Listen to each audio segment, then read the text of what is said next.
Hi everyone, welcome back to the channel. In today's video, I'll be giving a quick overview of the ISO settings available on your Fuji X-T4 camera. These will be very similar to X-T3, but maybe a little bit different with your settings. So ISO controls how sensitive your camera is to light. When it's darker, you need to make the most of available light, so you want to increase the ISO number. And when it's bright, it's the opposite of that, and you want to decrease the sensitivity by decreasing the ISO on your camera. Now to change the ISO on your Fuji X-T4 manually, you just need to press that little control dial lock release on the ISO, rotate the dial to the desired setting, and then you press that release again and that will lock your ISO in place. On the manual control dial on your Fuji X-T4, the ISO range is available between 160 and 12,800. When you adjust the ISO manually, the ISO is also displayed when you're looking through the viewfinder of your camera. Now, the best part about using a digital camera is you can adjust the ISO between pictures. So for example, if you're taking pictures inside where it's darker out, and then you can turn the ISO up if you need to. Then if you go outside and it's a lot brighter, you can turn the ISO down. Now, a good rule of thumb for deciding your ISO is to start at 400, which is good for overcast day. And then if you're adjusting it manually, decide on which ISO setting to choose. Is just kind of think to yourself, is it brighter or darker than an overcast day, and adjust your ISO accordingly. Now, if you can't be bothered to worry about your ISO, the great news is the Fuji X-T4, it does a great job at actually picking the right ISO for you.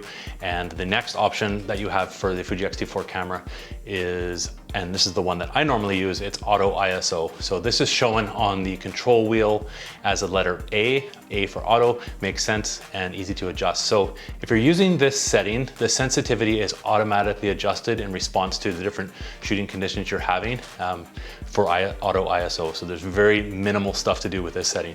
You can, however, dive a little bit deeper into the menus, and there's 3 options available for auto. You'll find these in the shooting setting menu, ISO auto settings. Now, this sort of gets a bit confusing. There's Auto 1, Auto 2, and Auto 3. Basically, you're gonna use the shooting setting menu to choose the base sensitivity, the maximum sensitivity, and then the minimum shutter speed for the auto position of your camera.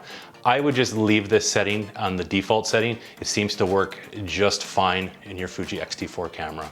Now, if you do start playing around with these settings, in all 3 auto settings, your camera automatically chooses the ISO sensitivity, and by default, it uses its minimum, maximum values. The sensitivity may get raised above the default if the shutter speed required for optimal exposure is too slow. The camera really just does this all for you. We can get really technical here, but again, it's auto.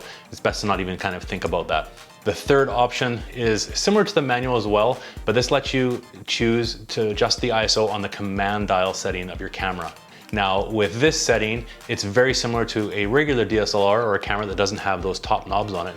And this will let you adjust it on the front dial, or a dial that you choose in your settings of your camera. Now, you can choose between Auto 1, Auto 2, Auto 3, and then also you can do manual ISO selections in that front dial as well. By default, it's the front dial, but if you've set up your camera a little bit differently, you can adjust it on a different dial button.